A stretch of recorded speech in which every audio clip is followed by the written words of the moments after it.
காஞ்சிபுரம் ஓரிக்கை பகுதியில் செயல்பட்டு வரும் தனியார் பள்ளி முப்பெரும் விழாவில் தமிழக பாஜக தலைவர் அண்ணாமலை கலந்து கொண்டார். சிறந்த மாணவர்களுக்கு முப்பெரும் விழாவில் வீட்டுமனை பட்டா வழங்கப்பட்டது. நிகழ்ச்சிக்கு பின்பு தனியார் பள்ளி மாணவ மாணவிகளிடம் மேடையில் உரையாற்றிய அண்ணாமலை, ஒரு மலைக்கு ரோடு தாங்கிறது இல்ல, பாலமும் தாங்கிறது இல்ல. ஏனென்றால் மனிதர்கள் ஏதோ வேலை செஞ்சுட்டு இருக்கிறார்கள்.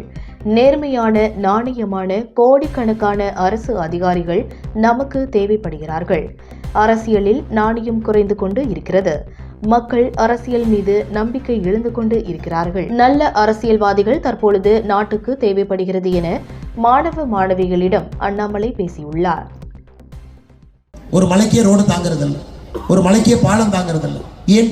முறையில்லாத மனிதர்கள் ஏதோ வேலையை செஞ்சிட்டு இருக்காங்க. நமக்கு அரசு அதிகாரிகள், நேர்மையான, நாணயமான அரசு அதிகாரிகள், கோடிக்கணக்கான அதிகாரிகள் தேவைப்படுறாங்க. அந்த ஃபீல்டுக்கு நீங்க போகணும், அங்கேயும் சரி பண்ணணும். அரசியலிலே நாணயம் குறைந்து கொண்டிருக்கிறது.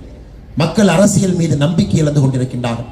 நல்ல அரசியல்வாதிகள் நல்ல கல்வியின் மூலமாக நீங்கள் உருவாக்கி அரசியலுக்கு தரணும், அதுவும் தேவைப்படுகிறது.